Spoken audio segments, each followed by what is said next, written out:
Oh boy, oh boy. Race and racism feels like it's everywhere these days, right? Even in all of our nerdy escapism, there's a greater and greater push to be diverse and inclusive. Hell, these days D&D is saying that orcs aren't even naturally evil, brutal, dark-skinned monsters anymore.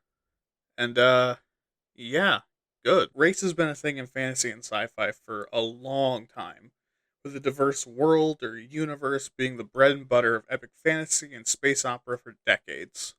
But much more prevalent is our topic today: full on copy pasting cultures onto fictional creatures with zero concern about what that could possibly mean for literally anyone not white. We're talking race coding today on Why Aren't You Talking About This, Nerd?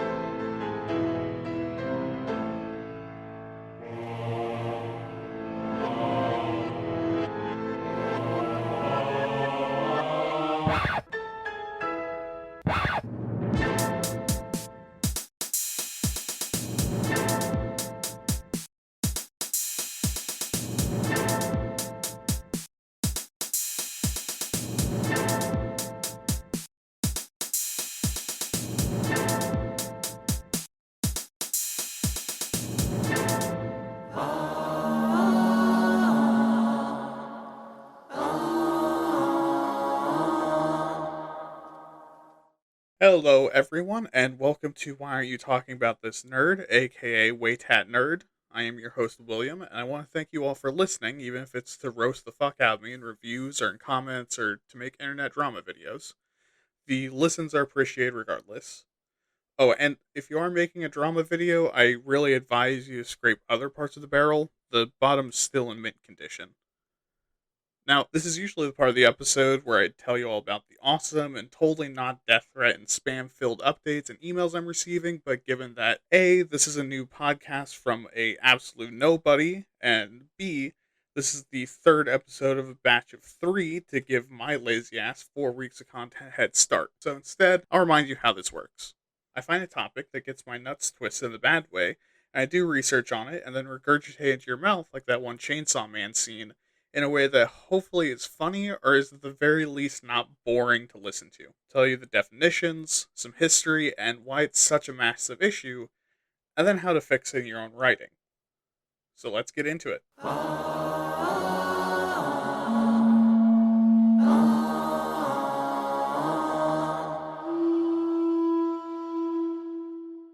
Okay, so first of all, before we all panic, take a deep breath.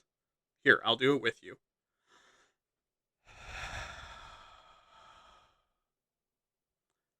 So this topic is spicy as fuck, has a lot of contention around it that mirrors real world contentious attitudes.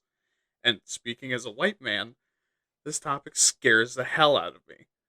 Because honestly, I think that creators of color should be listened to about this over me. What I'm going to do is really just ease you onto this thing with plenty of lube and affirmations. So let's start by asking, what is race coding?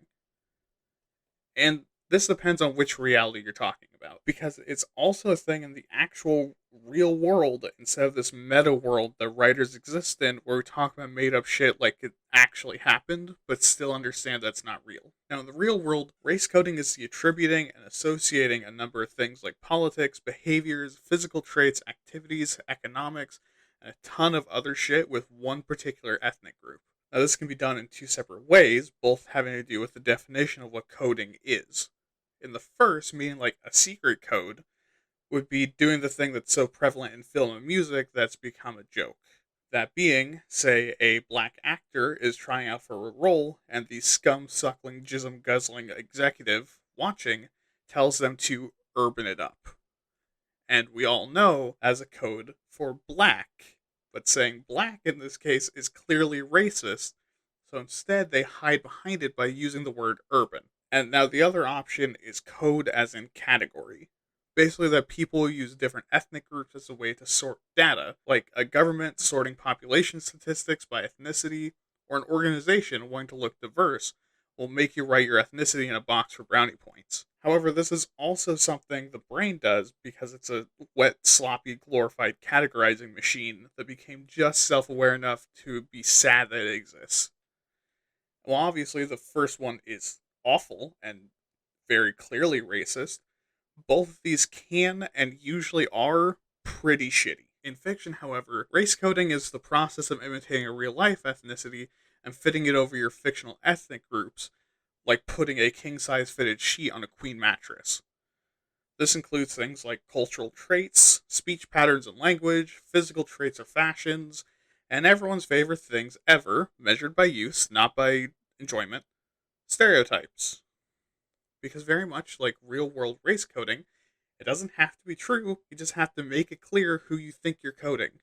Like the Fu Manchu mustache and all the aliens in your setting that say the word honor has the same vaguely Asian music playing in every scene they're in, is clearly race coding them Asian, despite the fact that the number of people who have worn that mustache because they thought it was Asian is smaller than the number of people who wore it to be a prick. Asian cultures aren't all honor based, and that you picked literally one song in 1961 and decided this is Asian music now. This can also include things that in universe wouldn't make any fucking sense and are literally only included to be a scumbag. Like transcribing how your dark skinned characters talk into AAE, despite the fact that no one in your fantasy setting speaks English, have no idea what America is, and are also in the backwater Middle Ages. Race coding, at least in fiction, isn't, is making a race hated or distrusted for reasons that are bigger than their race or outside of reasons in the real world.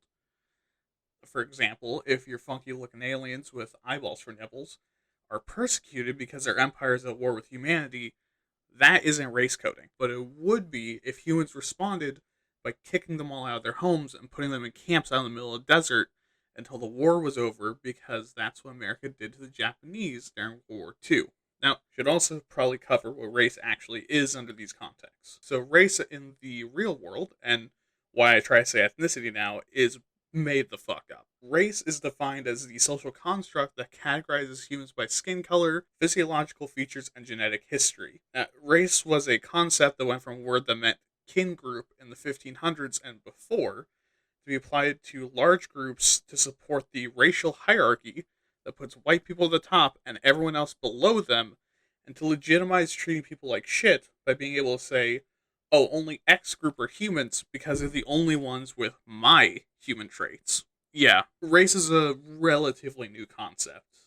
Not to say that people didn't categorize each other before then, but it was mostly about your family and your language, which is where the word ethnicity comes from in the first place. And because ultimately, when you peel off the skin, we all function the same and can also interbreed, which is, how a species works. In fiction, however, race is almost entirely different. In fiction, it's a collection of physiological, psychological, and usually cultural traits that, when combined, define a group of people in the world. So, like, the dwarf race isn't just anyone below 4 feet tall, it includes everyone with an extra organ to store beer and has a beard thicker than my massive horsecock. Now, unlike real world races, almost none of these races are related and are usually based off of folklore, pure imagination, or just have the serial numbers scraped off of them from someone else's setting, as is the proud tradition of writers. Now, the other difference is that, unlike in the real world, usually these races cannot interbreed and produce fertile offspring, or them fucking each other usually cannot result in a pregnancy,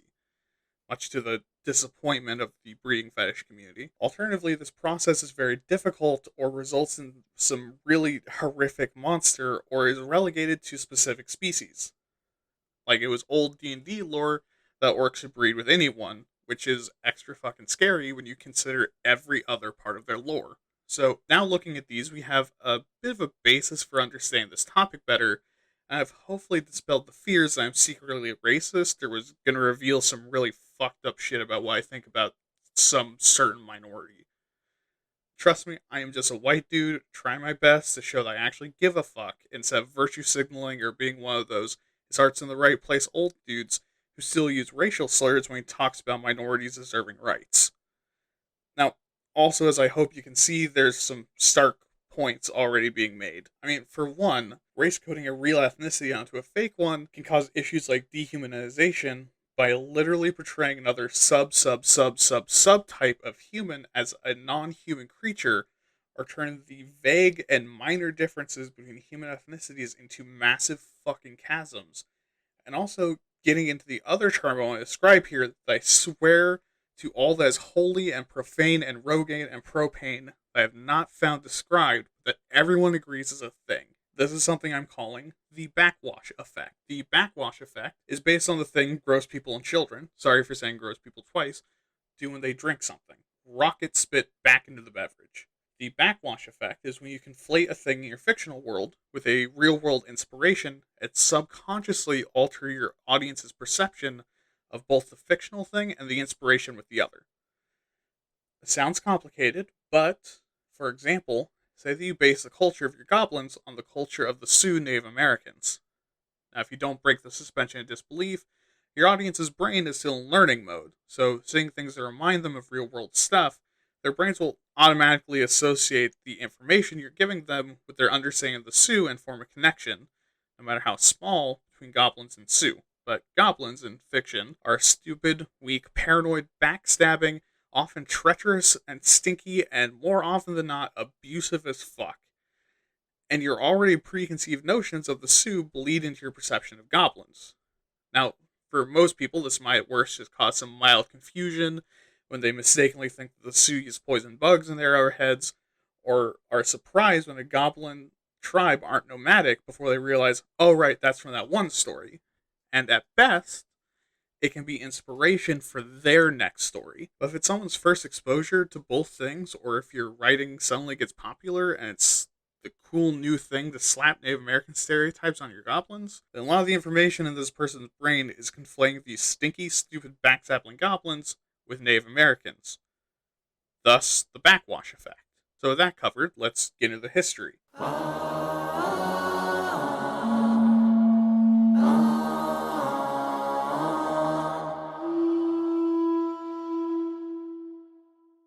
Now, since we covered the origins of the word race, we're going to jump directly into the literary history of people focusing on it and using race coding. Starting with 1859.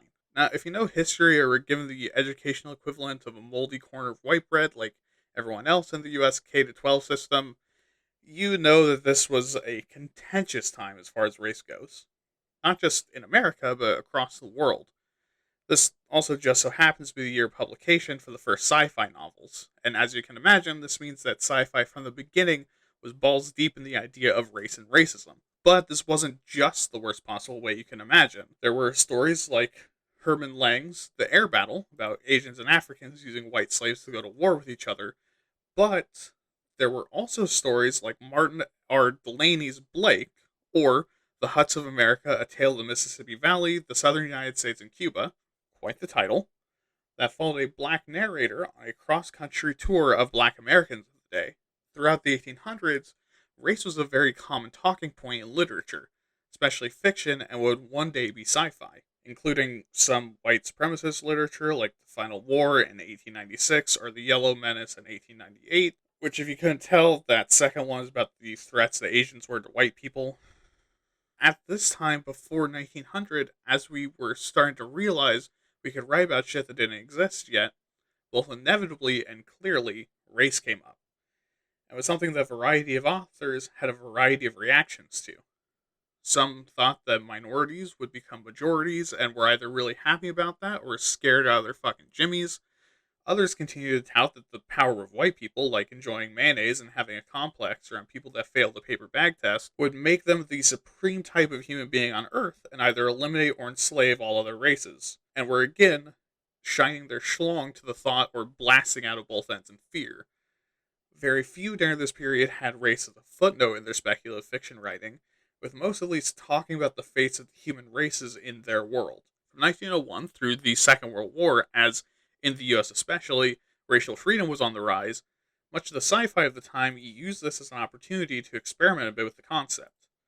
Like the 1915 book White Men's Burden, playing off the poem by the same name, telling white people they're meant to be the mentors of the other equally as ancient cultures across the world, which white people, relegated to North America, attack the utopian post-scarcity society in Africa, and get their fucking cheeks clapped harder than your mom does every Tuesday.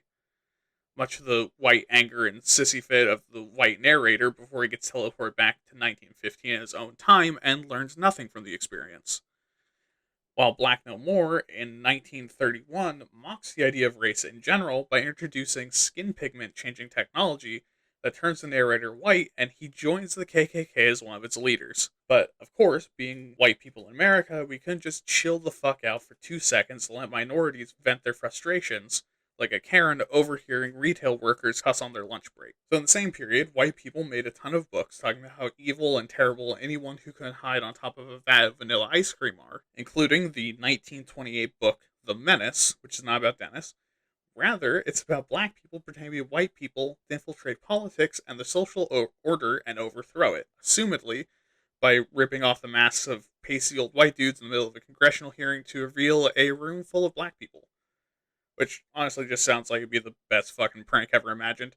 Tricking a bunch of racist scumbags into voting the entire Congress black, and then having to hospitalize them to stop them from walking off the top of the Memphis Bass Pro Shop. But in the book, rather than doing what 90% of America would do and just kind of shrug, the narrator takes it personally and dresses in blackface to undermine the movement from within. And we're supposed to like him. Which, if I had to tell you that you shouldn't like him, that's a problem. Get help. Now, in 1954, a groundbreaking piece of fiction was published that changed fiction forever. Fantasy especially, which until that point had largely taken place on Earth. Yes, I mean Lord of the Rings. Which, if you're familiar with Lord of the Rings or me, it's probably not good that I'm bringing it up here. Throughout the years, Tolkien has been accused of including expressly racist imagery in his work, especially describing orcs with dark skin and slanted eyes, or the elves, the symbol of good in his setting, being almost entirely pasty white people, or how the men of Harad were portrayed as faceless Middle Eastern and Near Asian villains, and how in private letters he based some of the dwarven culture off of Jewish culture, including stereotypes about hoarding wealth. Yikes. However, on the other side of it, Tolkien was an espoused anti-racist and spoke openly and often very publicly about how the Shoah, most people call it the Holocaust, apartheid, and other racist and often fascist acts must not only be opposed but villainized. And look, while I want to give him the benefit of context for the racial imagery, like orcs being elves corrupted by some terrible trauma and these bloodthirsty evil creatures that deserve only death, or the Eastmen getting several moments of humanization, unfortunately the context doesn't matter here. And why is that? Because no matter how much you explain, the thing that gets carried out of his works aren't the cultural or story context for these creatures and cultures. Rather, it's the imagery of Eastmen bad and orcs are ugly, monstrous, and vaguely Asian. And Tolkien fans, please put down your swords and torches. As a fan of fantasy, I owe a lot to Tolkien and respect his work a great amount. You can love the work an artist has created, but you have to admit the problematic parts. Like, I generally really love the Bill and Ted movies, use the R word and the F word, and I don't mean fuck. Anyways, once Tolkien came along, the fiction genre changed forever. Now everyone was absolutely obsessed and in love with his lore and the level of detail he had poured in this epic fantasy, and the full novels of information not even included in The Hobbit or Lord of the Rings trilogy. That level of care hadn't really been seen in that capacity, and nerds, the parasitic little goblins we are, took these ideas and ran with them, including, unfortunately, the racial implications. Around the same time, during the American Civil Rights Movement, we see fiction used more and more to ask questions about race, usually coming down to what the reality is for the racial minorities in the US, and how do we deal with the Civil Rights Movement on an emotional level. On top of that, many of these stories were also used to address fears of the vague and foreign other. Most magazines and publishers hid this behind a mask of aliens, elves, and robots like a bunch of fucking cowards. Other creators fully embraced that they were just legit talking about race. Like the story that could literally just be republished today in full, Harry Harrison's Mute Milton from 1966, which follows a black scientist that invents fuelless energy and is shot by police due to mistaken identity, and his invention it fades into obscurity because no one gives a single shit about the good black people do for America. And if you don't think that couldn't happen, I'm gonna Clockwork Orange you to a chair and make you watch the fucking news for 24 hours straight, you milk-slugging, bulkhead-wearing, white-suited, creepy fuck. The use of AI and androids became particularly popular around this time for the use of minority narratives. As characters in the story wrestle with the rights of machines, they can use that as an allegory to explore the rights being fought for by minorities around them. And obviously, it's not a one to one comparison, but still, a lot of writers are doing this, either intentionally or because robots are fucking awesome and they needed to sound profound after the fact. And now we jump to the 1970s, where two new players enter the ring to once again forever change sci fi and fantasy, and to fully integrate race coding as a genre trope of both. First, in 1973, came Dungeons and Dragons, a game that at the time actually had both and was actually good. D&D being introduced showed a whole new generation of nerds the silhouettes of Tolkien's well-crafted races and world building, and only gave them the controls, but also gave them the power to create their own worlds to play with.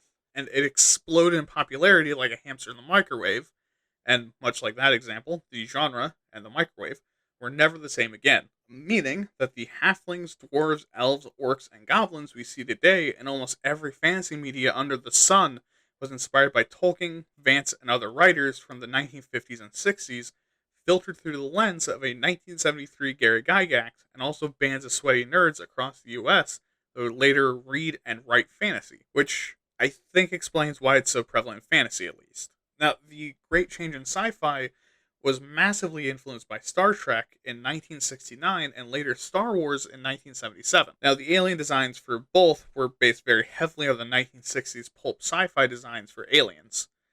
Additionally, for Star Trek specifically, it was built on the desire to both explore and represent humanity in a way that hadn't been done before. So, a lot of aliens had inspirations from real world cultures, which include the Klingons, who were based pretty heavily in both Russian and Chinese influences from the era. Problem was, one of the creators, Gene Roddenberry, had served in the Pacific Theater of World War II, so he partially based the Klingon on his own experiences during the war, which unfortunately also meant, regardless of intent, that some of the reasonably acquired trauma stereotypes made it into their design. It's like if, as a male creator, you had trauma around women abusing you, and then tried to write a fair and well designed female character, the result is probably going to be misogynistic on the fair end. And for a long time, the Klingons have come up again and again as a problem with Star Trek. From yellowface and blackface allegations to the whole Fu Manchu mustache, their obsession over honorable combat and nothing else, and their treatment as empty-headed antagonists with murder boners have all been recurring issues. But the thing is that as a white kid watching Star Trek, or three of the only five decent Star Wars things ever exist, none of that crosses your mind. Instead, what sticks in the musty, spider and porn-infested attic you call a brain is that they look fucking cool, which admittedly, they do.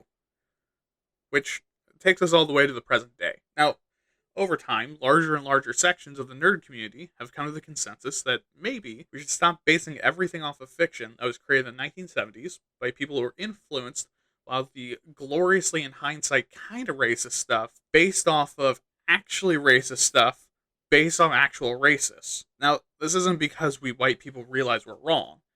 It's because people of color started to make nerd shit, and slowly more and more people who want to actually have fun and aren't some fucked up masochists were becoming interested in sci-fi and fantasy. Throughout the editions of games like D&D, nearly in line with this increase, race has meant less and less, culminating in the 2021 announcement that Dungeons and Dragons had finally followed the example of literally 3/4 of all fantasy role-playing games and pulled back race to be a few features and cosmetics, allowing players to take more control. And along the same lines, with few exceptions like the Star Wars prequels, new examples of race coding has taken a downturn in storytelling across fiction. While sci-fi and fantasy still very commonly have it, most of the coding is mixed in with unique additions, dipping the tip from multiple places, or just straight up lifting a species from the general brain juices that is the fiction meta.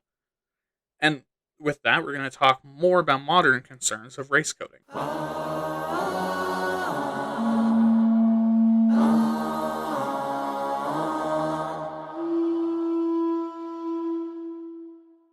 So, seeing as race coding is still done, despite the fact that we can very clearly see it's dubiously okay, let's talk about why people race code even as we speak.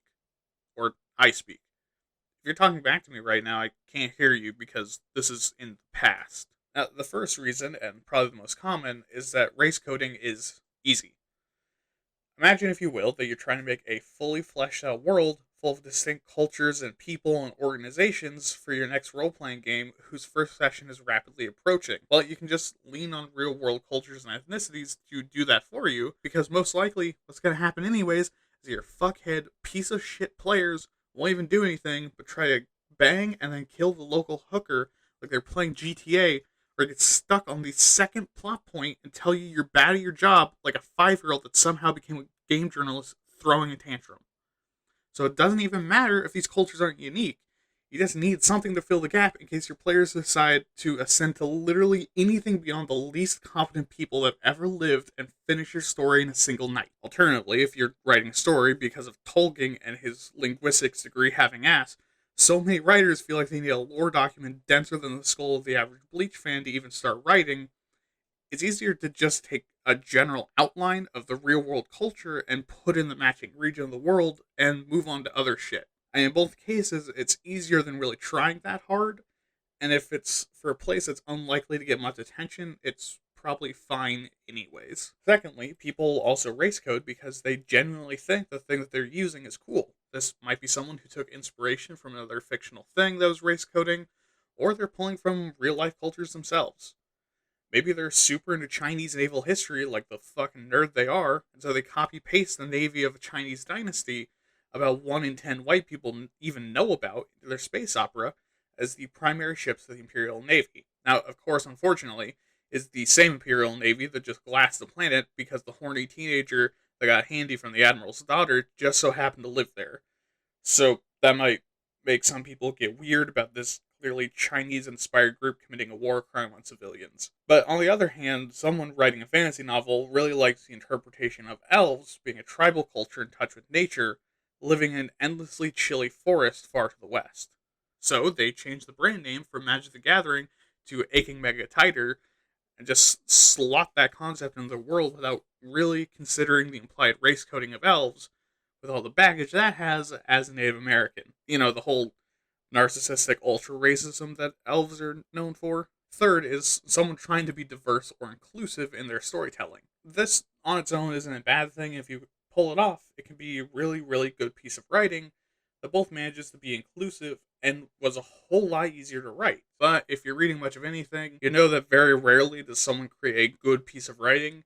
It's impossible to make a piece of writing that doesn't have at least one issue. If you don't pull it off correctly, well, you get a story like Bright, which is one that to me at least felt like Baby's first racial allegory to sit down and watch with your vaguely racist family as a way to introduce them to the idea that racism is bad. And as a piece of media on its own, obviously implying minorities are discriminated against because their ancestors did an oopsie and almost did genocide is kind of cunty or stupid. Really, when it comes down to being inclusive, if you have to try, there's a good chance you're going to fuck it up real bad. And if that's you, stick around for later. Fourth is someone trying to write an allegory. In this case, if you're sitting down and using race coding as an explicit attempt to make people go, oh, like that thing I saw on the news, this has its own dangers besides looking preachy and making your friends reply cringe to a story you probably should have spent more time with. You know, such as when people who are very much aware of the backwash effect look at your story where the Romani, or Gypsy if you're dumb, are tieflings and very reasonably go, wait a second, are you saying the Romani are people created by their mom getting cream pied by Satan? And you have to tell them, no, I didn't think that far and just want a group to serve as an allegory of a racial minority that's unfairly persecuted for the things they didn't do. And now your allegory falls apart because rather than looking at the allegory you spend months creating, they're instead solely focused on clowning on you for doing an accidental racism. And no, that definitely isn't a personal story. Don't look at my Google Drive. But what an allegory in this case is trying to do is abandon subtlety altogether and bash your fucking brains in with their point, which is usually to not be a shitfucker to people who are different because they're different. And then finally is that someone is actually just being a racist, which, fuck me, I hope that isn't a significant enough number of stories for y'all to fucking blast my butt with examples.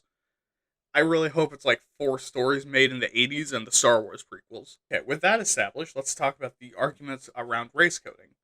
And to play devil's advocate, we'll start with the reasons to use this trope. and I'll be covering both of the good ones and also the shitty ones, so buckle up, Hucklesuck, it might get spicy. First, representation matters. And unfortunately, white creators don't get anywhere near enough exposure to other cultures or ethnicities to accurately or effectively represent those cultures and races. So what you do? Have a story with zero representation because that's what you're comfortable with and that's what you know you can do? Or strap on your grown-up panties, try your fucking best by tossing your best shot at understanding a culture you aren't part of and trying to get it right? There's part of this argument that can go even as far to say that any kind of representation will at the very least thrust the culture in question into spotlight and start a conversation, even if that conversation is bad. Here's the problem: that isn't how it works. First, the human brain has a recency bias, meaning that the first time you learn something is going to stick harder than the 30,000 people afterwards telling you, no, X racial group does not fuck their sister under a horse to stop Jesus from watching. Also, bad representation does real world harm. It's important to have representation that puts people in a fair light, meaning you need to have people of different cultures and ethnic backgrounds doing people things. Yes, you should try to make a clear and good representation, but it isn't representation when you race code all of your bad guy aliens as Hispanic or make the servants of the Dark Lord clearly quote unquote inspired by Afghanistani rebels. Second, it's a fuck ton easier and actually gets you writing to code an entire region a particular culture. Like, sure, you could have a 500-page write-up about this particular culture and the things they do for fun, and why exactly they are 0.05% different from feudal Japan, or you could actually write that book you want to write and just slap the feudal Japan stamp on the entire area and let your readers fill in the rest. And some readers, including readers that are actually minorities, can very reasonably get tired of you trying to over-explain why you are racist instead of getting on with it. If the characters only reference the region, you can say something that communicates, like feudal Japan, and then let your audience tell you later if they want to know more rather than assuming they give a fuck and are calling you an asshole. Now, like the last one, this also has problems. Sure, it is easier, but lazy writing is always easier than giving a shit and trying. If it matters enough to bring it up, put some effort into not just slapping stickers onto a world map at random. And also, as a trope with such a long history of being used either purposefully or accidentally for some really racist shit, if you're gonna use it, maybe it's a good idea to explain. And this third, not troglodyte argument, is kind of in between the two camps of can be reasoned with and can't be reasoned with. This argument is that having a certain level of in-depth inclusivity and diversity can loop around, be weirdly demeaning, and feel pandering, or even worse, to erase the diversity you're trying to include. So in order to make sure your readers stay focused and know what thing you're trying to be inclusive about, you can and probably should have everything else be very simple race-coded set dressing. For example, if you're trying to make an allegory for how horrific the treatment of refugees fleeing from Syria to Europe was, it would muddle your point to have your refugee stand-ins stop at a space station as all the fun facts you could cram about modern Greece you could, rather than just put the general stamp of Greece on it. I.e., collapse in currency, neo-Nazis that want to return to Spartan, heroes, all the Greek stereotypes. I put this one in the middle because, while I think for a particular story makes a point, on the other hand, diversity isn't a pie. There's not a limited amount of representation that all the people in the world have to share. And your audience, if you write your story in a way besides shittily, will know where to put their attention. You don't need to race code. It's not like blasting someone in the face with the entire spectrum of sounds all at once and telling them to find the four you actually cared about. And while it might be possible to be over-inclusive, that's a problem that exists only with media that's far too preachy to be liked by literally anyone, and I don't think even exists. And the reason why this one is in the middle is because, sure, some reasonable people might argue this. Most of the people who will use this as a reason probably also think there's hordes of their least favorite minority trying to use diversity as an excuse to fuck their wife. Now, I bet you're curious about the shitty arguments, or as I like to call them, excuses. This pair of arguments don't even really try to be reasonable, and the first one is nostalgia. The whole, this is the fantasy I grew up on, where men are muscly heroes, or scrawny old bald dudes with metal plates on their heads and high-collared wizard robes. Where we didn't ask questions about why my party of adventurers in the desert killing weirdly Arabic-coded gnolls. We just sat back, turned our brains off, and had fun, and that is the only right way to enjoy fantasy. If you don't like the good old days, you can get the fuck out of my house. And the thing is that it's very easy to let slip under a radar. And this whole excuse preys on it by pretending to be harmless nostalgia while actually just being racist with extra steps. what makes people wary about nostalgic middle-aged men. And why is this whole argument racist? Because for them, it was better when fantasy was whites only, no girls and no gays allowed treehouse, where they could pretend to be wizards and warriors that could beat up their bullies and get Jessica to touch their wiener. Now, here's the thing. I will give some people the benefit of the doubt here, because the other people that use this argument literally just don't like change in any way, shape, or form, and just straight up don't understand why it's an issue or don't want to think like that. Which is still a little closed-minded, but at least they aren't trying to be racist.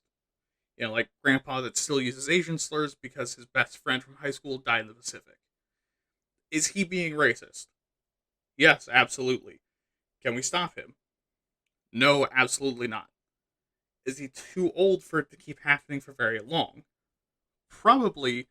Grandpa doesn't have much left for this world. Alright, the other one is actually just outwardly racist. In this argument, and hold on to your nuts and CUNTs, they say that it's easier to tell who to root for when everything is very neatly divided. And for people that use this argument, they are 100% cool with it being biracial lines. This is the argument that's literally saying, and don't take this quote out of context, quote, yeah, I'm okay with race coding, helps me know who to hate, unquote.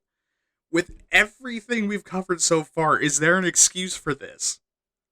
No, obviously not.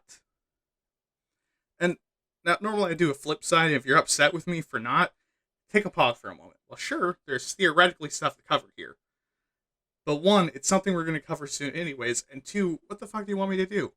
Find 6 unique ways to tell you that race coding is usually racist and lazy and not a good idea? Alright, let's discuss why this matters.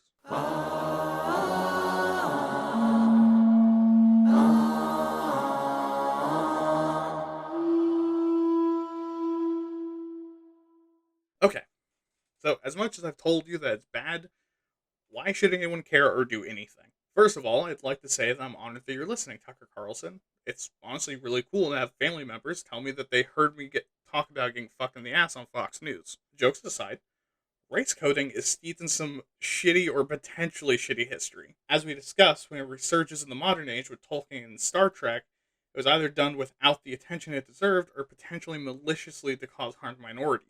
And it's not on the shoulders of modern fiction writers to answer for that, but it is on our shoulders to address it by being better. In fiction, a lot of race coding that happens come from previous inspirations stacked on top of each other. As they become popular, is molded into the general conception of that fantasy or sci-fi race, which can cause compounding issues when those beings are poured into other media via the backwash effect again. Let's look at dwarves, for example. The current consensus of dwarves that they are a money-loving, insular, xenophobic, hard-drinking, hard-forgetting race that lives in mountain fortresses, love beards, and speak with a vaguely Scots-Irish-Norse accent. Now, originally, Tolkien took linguistic inspiration from Hebrew. It's also assumed they probably took some stereotypical influence from them, too. And then with the dwarves picking up the hard-drinking and violent stereotypes along with the Scottish accents, now they're a Scottish stereotype, too. And as long as we use this version of dwarves, every time we give them a new outfit and a fresh new language inspired by culture we couldn't be fucked to research or make ourselves, we run the risk of adding to this amalgamous blob that is dwarves that can unfortunately incept the minds of people who aren't really aware of it to think of not only the culture you painted on them, but also the Jewish and Scots, Irish, Norse in the context of dwarves. So this chain of inspiration can eventually build something that doesn't resemble a real culture, but still has the stereotypes and labels of real-world people stapled to it like a shitty middle schooler science fair display. So by using race coding, you always run the risk of adding stereotypes to someone's perceptions of a real group. Now, the other reason this is really important is that as Americans, especially, but all over the world, racism pervades our minds. It bounces in our skulls and also hits us like a truck hitting a schoolgirl in the news from friends and family and the entire outside world. We're constantly absorbing information about it, and so adding to the white noise of new information, bullshit and not, can be overwhelming and become difficult to source. Meaning that you might have learned something about orcs being highly aggressive in a particular universe, because you're constantly bombarded by race stuff, it kind of just gets filed there, and before you know it, some poor brain cell working a double shift for half the pay misfiles it into a real ethnicity. In addition, because we're so constantly bombarded by race and are highly alert for racial terminology, it can subtract massively from audience retention to include race coding. For example, both orcs being highly aggressive and drow having dark black skin are both terms that trigger the air raid sirens as your brain and body prepare themselves to hear the N word in a southern accent, and they're now thinking you're talking about real world races. And so, if you then code the entire highly aggressive race or the extremely dark skinned race onto any real world ethnicity, your audience has a pretty high chance to ask, hey, are you saying Mongolians are dumb, highly aggressive warmongers? Because you made the orcs horse archers from the eastern steppes, or ask, are you saying that Indians are violent, misanthropic elitists that ravage the countryside of other countries because they're afraid of an actual fight? Because you made a drow warrior cast of Rajput. Race coding is also very important to manage and keep an eye on because of the habit of fantasy, especially to make the good guys be a small handful of pale skinned people mowing down hordes of darker skinned faceless enemies. When you code these enemies to be a particular ethnicity, you're communicating some, heinous ideas. This isn't really helped in any way by the fact that most fantasy creators could pass the paper bag test if you bleached it. Of course, as we've already talked about, there's also the entirety of the backwash effect to consider. And when combined into a soup and you stop watching the pot, i.e., you stop noticing or caring about race coding, it boils over and now you have a piping hot stream of racism ruining grandma's new kitchen carpet. It's important to be mindful of and notice race coding and respond appropriately because when you don't, we get the motherfucking 1960s pulp comics again. Or in other words, racist caricatures and weirdly always fighting Asians. And like prison, you can't make me go back. You'll have to shoot me. So now let's get on the application so we can all write this shit better.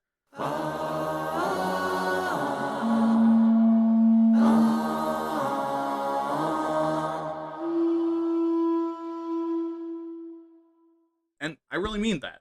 While yes, with what we've covered so far, race coding is something that probably overall you should stay away from, like religious people when you're under the age of 18, that isn't to say that you should never ever write about race and ethnicity, because oftentimes the inspiration someone needs is to see someone who's their exact demographics in the spotlight. That's one of the reasons I'm doing this podcast, actually, to show middle of the road, gifted kid, burnout, queer, chubby boys with poorly defined, almost crippling, but not enough to get sympathy for mental illnesses, that you can do something you're proud of and that you aren't alone. And people much less specific demographics deserve a wide range of characters to look at and see themselves. So then, how do you write race without race coding? First, let's go over how not to do it. And this is based off the article, 5 Signs Your Story is Racist, by Oren Ashkenazi. This list of things is going to act like a checklist for you to make sure you're not secretly racist when you realize a racial slur is part of your everyday vocabulary, like the word gypped from the word gypsy, which is a racial slur for the Romani. Yeah, get fucked. Anyways, so number 1 is all of your enemies have dark skin or otherwise look exactly the fucking same. I don't mean wearing a uniform, I mean like video game levels of exactly the goddamn same.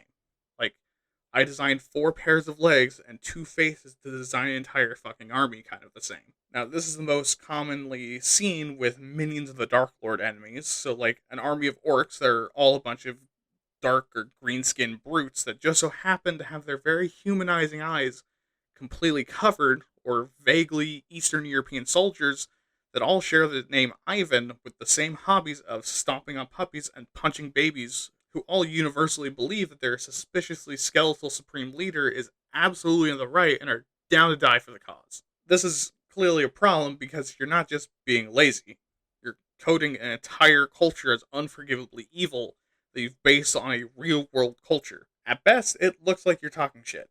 At worst, you're doing a racism again. So, how do you fix this? Simple. Diversity. Have a few members of your story be from that culture, that multinational but still vaguely Eastern army. Maybe give them some moral qualms about killing their old allies, or maybe even give them some humanizing moments of relating to the enemy's horde of minions. Or even better, make the minions humanized. Maybe have your sneaky hero with a boob window for no reason sneak past a couple of guards talking about their kid's upcoming birthday party, or one of them is asking for advice on how to ask Corporal Cunt Puncher on a date that doesn't get the response their name would imply. Also, a really easy aesthetic thing. If you're drawing them, make their skin colors different for fuck's sake. And if you're just writing, don't even mention skin color. Ever. No one needs to know that the nameless and faceless mooks your heroes are lawnmowing over aren't white. And here's a sneaky little benefit for you. Humanizing these faceless hordes is such a good kick in the perennium for your audience. Something that a lot of us love doing. Right, guys? Why is no one agreeing with me on this? Now, my deep-seated desire to create a thing that causes people to suffer aside, point number 2. All of your minority characters are stereotypes. So let's say you have the diversity down. That's awesome. But that diversity doesn't mean jack all if your Indian coded dude is speaking the thickest and most stereotypical Indian accent a human can produce while talking about Shiva. Or your character Caucasian saying share every third word and cooking gumbo more often than white people say the word mayonnaise. And speaking of white people, if your token white dude is coded to be a redneck and they say unironically, I love guns, beer, and tongue kissing my sister on the cooter, then that's also racism. I know plenty of rednecks that prefer bourbon. This is also a problem of either being lazy or a scumbag. What it also does on top of that is get unreasonably conservative people riled up and pulling a full cringy anime protagonist and pulling sunglasses out of their pocket, saying, damn, I thought you want diversity, while striking a JoJo pose and pushing their sunglasses up with one finger, thinking they've owned the libs, but can't see the eye roll from behind the shades. And if that's your intention, why? Why do you want that, you fucking pervert? Is seeing painfully unfunny people think that being a dick is a joke something that makes you nut? Well, I mean, you're in the right place, I guess. So, how do you fix this? Step 1 is to look into stereotypes and see if they are A, from a very fucked up thing that happened, or B, a minor cultural footnote that Europeans just kind of decided was the whole thing that culture was about. Step 2 is to focus on your character as a person and not just as a bundle of stereotypes. Don't treat your token POC character as a symbol of their race. That guy over there doesn't represent Asian Americans.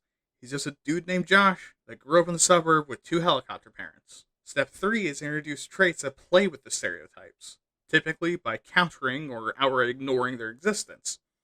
But if you're the same ethnicity as this character, and you really shouldn't do it otherwise, then go ahead and play into it. Basic ass white boy Kevin over there does chug Monster and talk with a surfer voice and thinks pepper is spicy, but he's also a complete character whose goals in life is almost entirely separate from those things. Like, he didn't go on this incredible space quest because the aliens had drywall that needed to be punched. He did it because Earth sucks and being the only human on a spaceship sounds fucking cool as fuck. Now, number 3, minority men are dangerous and minority women are fat material. This one is actually just built on shitty human behavior. Worldwide, for a very long time, there's a narrative and propaganda, especially that those slimy fucking people over there that look noticeably different from us want to fuck your wife and sister and daughter and make babies that look slightly different from you. And it's also a millennial old thing to fetishize women that look different from you. So, once more into the breach. Let's say your cast is nice and diverse and aren't even stereotypes this time. Fantastic. What's that? You're showing gratuitous banny shots of the only Hispanic woman in the entire show? And your black guy character is only ever described as standing in a corner menacingly mean-mugging literally everyone? Okay, well, now I need to see your search history, because I can guarantee you have Latina bookmarked on Pornhub, and are probably visiting websites that make a southern plantation owner call you a racist. And could this be a mistake caused by centuries of indoctrinated racism? Yeah. Duh. Just fix it and do better. Speaking of which, how do you do that? Well, easy. You take that ball of horniness and barely contained rage towards people that look different from you for no fucking reason, and you set it aside to write a story that actual humans will like. You know, humans that don't want to be constantly reminded about racism while they read you talk about how much you want to fuck a woman that can speak Spanish and how much you hate people with more melanin in your body than you. And then, before you pick that ball up, schedule a meeting with a therapist. That is, write actual fucking characters and focus on them being people, and then the very last thing on your checklist, even after publishing, is your wild sex fantasies. Now, number 4, all minorities are non-human. Say, for example, you're running a space opera adventure, and you have your crew of 3 humans, 2 big old beefy alien boys, 5 vaguely human but just blue, green, red, fuchsia colored, and a tiny hairy imp with the face of a pug and arms longer than the distance between your father's expectations of you and where you are in life. But, you forgot to make any of your humans diverse. So you race code all of your other aliens to be other ethnicities, and all of your humans are white people. Well, now you're doing it again. You're doing the exact fucking thing I've told you not to do this whole episode, you absolute buffoon. Now, this is clearly an issue given everything we've talked about with the pitfalls of race coding, but especially troubling here is the implication that humans are this particular color. Assigning non humans to every other ethnicity on this god abandoned planet of butt fingering and landfills called Earth subconsciously implies to your audience that you're saying every other ethnic group isn't human. So, quickly, let's fix this before my leftist comrades find you. And quick fix is that you don't have to justify diversity. Just, do it. I mean, it takes less world building than it does to explain why the blue human with 3 fingers make dream catchers. Just make your human crew 3 different colors. Because here's the buck wild thing, human ethnicities, biologically, are mostly palette swaps. If you're living in a world where Earth is united under a single government, it would be weird to not have a human cast in a ton of different shades. And yes, even the super special collector's edition palette swap you only get for spending 48 consecutive hours in game and then buying the collector's bundle DLC. If you haven't unlocked that one yet, I'm not telling you what it is. And fifth is that your minority characters are treated as props with nothing to do but hopefully trick people into giving you diversity points. This is like if you had to do a YouTuber apology for doing an accidental racism and said, but I was allowed to say that, just ask my black friends. And then you slowly pull 2 identical cardboard cutouts of Shaquille O'Neal from behind the curtain like that's supposed to do anything. If during your story your audience can ask, hey, what are they doing? And metaphorically go third person mode and move the camera and see your minority characters blank faced T-posing into a wall until you need to remind your audience that you're totally woke and diverse, you're doing it wrong. And why doesn't this count as diversity? Because we have diverse characters that could have been omitted with no impact on the story. They aren't a character. They're a diversity point, which is a bad way to write and also doesn't do anything to help, but does really tell your audience that you don't give a shit about actually having diversity and are just there so you don't get fined. And what's the fix? You guessed it. Give them something to do. Like something that if they were removed from the story would break everything. Make this one character that's vaguely not Anglo and make them like the one person that actually knows the protocol for what to do when you wake up 250 years into the future. Or in a story that follows your typical group of scumbag adventurers around the countryside, wrecking the local ecology and slaughtering things with no care given to local politics and policies, have them be the one that gets them out of trouble time and time again because they're really fucking good at speech and debate and constantly talks them out of prison and negotiates to get that MacGuffin they spend the entire rest of the story carrying. So that's how to tell if you're doing a sneaky accidental racism and how to fix it. Now we're going to assume that you haven't started writing yet and want to know how to write other ethnicities, or you're like me and your balls schlunked in your torso in fear that you're an accidental Confederate. So here's how you write race, according to Matali Perkins in the article 10 Tips on Writing Race in Novels. So let's go down these in order. Tip 1. Forget about race and write the character you want to write unless race is actually important. If it isn't important, don't even think about it, dummy. A person's actual identity is more important than whatever benefits you think come from outwardly expressing their race. Tip number 2. Don't pander diversity, do it legitimately. Your audience will know the difference. If they feel like you're pandering, you're going to turn literally everyone off. Like me saying I have magic cards.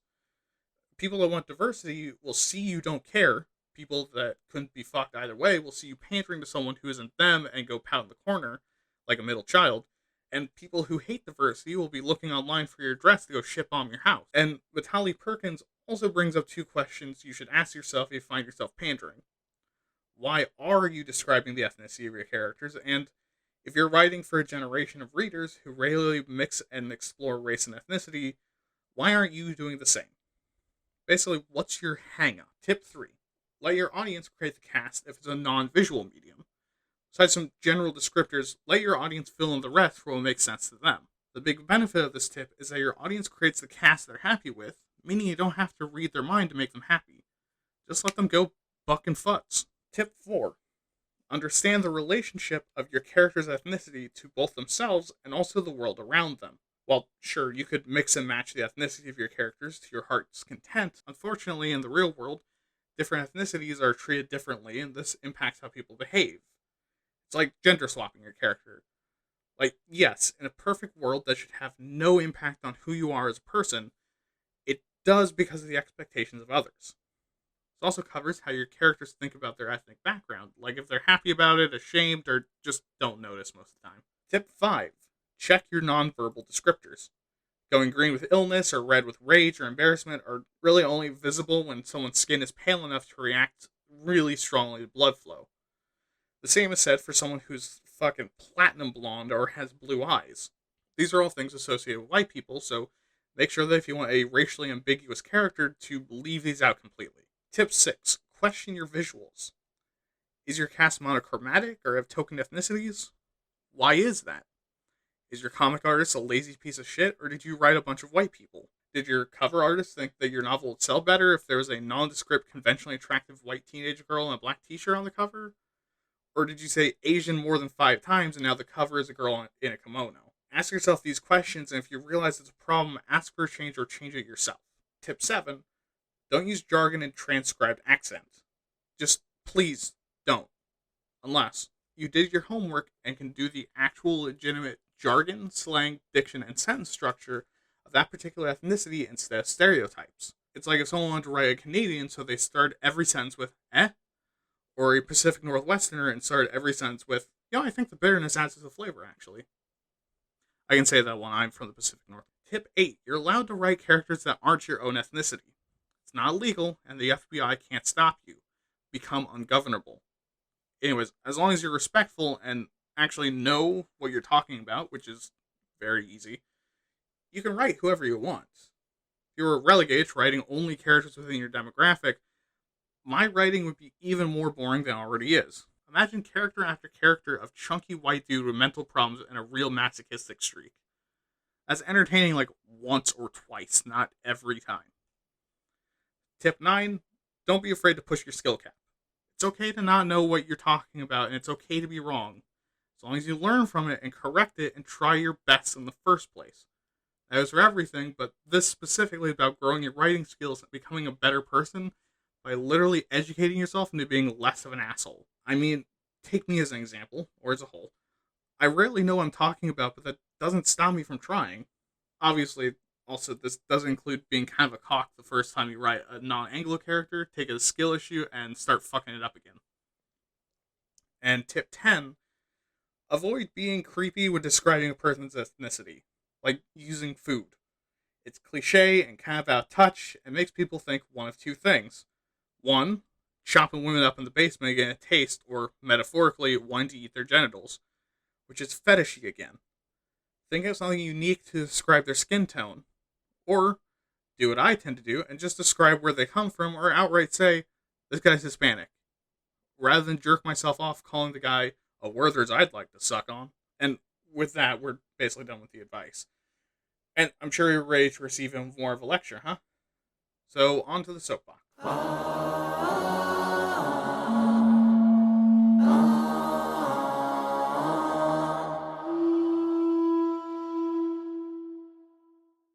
Alright, with all of this research, where am I at with race coding? I hope it really shone through is that I think it's lazy. If you're actively world building and trying to make a really interesting, unique setting, this has absolutely no place. Even before I did all of the research into its history, I really only thought of it as a tool in my toolbox to use when I was really, really feeling lazy. And even then, I still had an inkling of the backwash effect. But then D&D appealed to the conflation of specific races, having specific skills, and it made me think a bit. I realized that using race coding as a really quick and easy writing tactic has too many pitfalls to be used lazily. It's also something that good artists that are total shitheads can use to be shitheads while hiding behind the shield of being lazy or ignorant. Because that's something we all understand. I hope we've all been in a position where someone called us out for being lazy or ignorant and genuinely felt bad about it and tried to change. So it's hard to be an asshole to someone who on the surface looks like they're going through the same thing. But I also think that this trope can be really useful, when done carefully and checked over by someone more sensitive to stereotypes and racism than you. And yes, white people, it means passing your story off to someone you trust that's not white. Or hell, even your most tuned in white friends. When do I think this trope is useful? Mostly for allegories and to build the bones of your world. Because probably one of the easiest ways to world build something is to start with the familiar and change it to the unfamiliar. Which, unfortunately, a lot of people stop with someone else's idea of familiar because they don't realize that what they think is weird is completely normal to someone else half a world away that they've never met. Will I continue to use race coding? I honestly can't say. I have faith in myself that I'm a good enough writer that I can alter enough to not be a copy paste of the real world ethnic group. But I also understand that I'm too fucking white to just slap a label onto a culture in some distant corner of my fantasy map and give myself a clap on the nuts for having immersive world building. That being said, I think as a world building tool, using real world inspirations are fantastic, and I will continue to do that. But much more cautiously and with a lot more attention towards the actual people in that culture rather than just what that culture looks like in my head. Okay, class dismissed.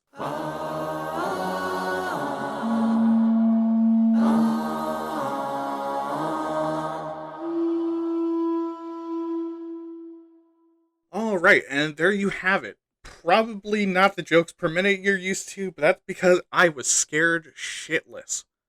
Honestly, one of my biggest fears while scripting this episode is saying something offensive by accident or getting the crosshair of someone knucking futz that decides the number of times I said ethnicity was enough to try to get me canceled. Anyways, don't forget to subscribe to this podcast feed, like it, leave a review, whatever else it is you can do on your platform of choice. Send me an email at waytatpods@gmail.com. That is WAYTATPODS@gmail.com with questions, concerns, opinions, compliments, insults, actuallys, reassurances I'm not a total scumbag, your favorite fantasy or sci-fi race, a fact of your ethnic studies degree, and my full name and address, and anything else that you want to tell me. Remember to check out my other podcast, WAYTAT, where I talk about terrible things happening in real life and somehow get nowhere near as terrified as I did on this one episode. Alright, have a good night, have fun, keep writing, and remember, never call someone a sexy hunk of candy, no matter how much you want them in your ass. This has been Why Aren't You Talking About This, Nerd? And I've been your host, William. Good night.